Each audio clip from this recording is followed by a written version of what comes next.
Story this afternoon. This guy right here is accused of firing shots at law enforcement in Greenville this morning. His name is CEDRIC ARNOLD, and he's in a hospital right now, but he is facing a number of charges.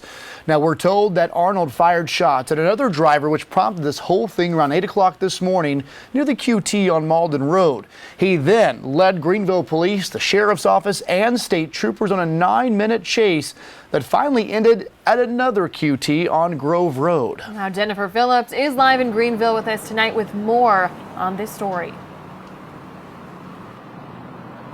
Hey, we're here at the QT, which is located at the intersection of South Pleasantburg Drive and Malden Road. And this is where it all started. Investigators say it all happened around 7:55 this morning when a driver pulled up to this gas station behind me, saw a police officer, and told that officer someone shot at the car, which happened to have 2 people inside. And now investigators are trying to figure out if this all started because of road rage. When KIESHA Thomas pulled up at GB Shoes on South Pleasantburg Drive in Greenville County to go to work, she didn't know what to think. I thought maybe the place had gotten robbed. Several Greenville police and Greenville County Sheriff's deputies' cars surrounded the QT gas station next door. They had the whole entire store blocked off. Investigators say it all started when a driver pulled into the QT, saw a police officer, and told him someone shot at the car. There was a lot of city police, and there were 3 civilian cars sitting in the parking lot. Investigators say the police officer took off after the suspect, CEDRIC ARNOLD, who began shooting out of his sunroof and window at the officer. That's scary.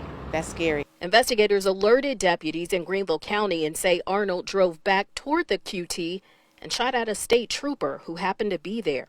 You can see surveillance video here. I couldn't figure out what was going on. Investigators say the shooter took off again, hit Malden Road, Augusta Road, and drove to another QT, this one on White Horse Road. It was an imminent and deadly threat. Greenville Police Chief Ken Miller.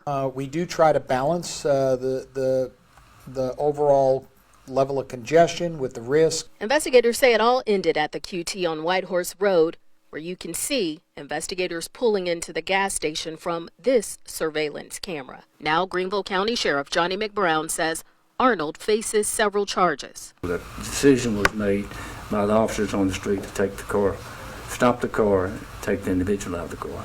Investigators pinned the car and say CEDRIC ARNOLD wouldn't cooperate, so they smashed his windows and tased him to get him out of the car. And now that it's over, KIESHA Thomas feels safe. So we're told 3 deputies have minor injuries. One had to be treated for those injuries. And as you mentioned, Arnold is in a hospital for his injuries. And investigators say he faces several charges, including 3 counts of attempted murder. And they also say that he has a long rap sheet. Cody and Victoria. Yeah, Jen, thanks. We talked about this during the 4 o'clock newscast, but it's pretty lucky here that no one was actually shot and that the sheriff's office and police were able to take this driver out before it continued on. Right. Investigators tell us, at least as far as they know, that no one was hit by bullets, no cars, no one was actually shot. They also say that investigators, none of the officers during this chase fired their gun as well. Investigators do tell us, though, they say Arnold used a semi-automatic pistol that had several rounds, 15 rounds. That's how many rounds the gun holds. And they say once they stopped him and arrested him, they believed the gun jammed, but it only had 3 rounds left. So really lucky that no one else was seriously hurt. Victoria?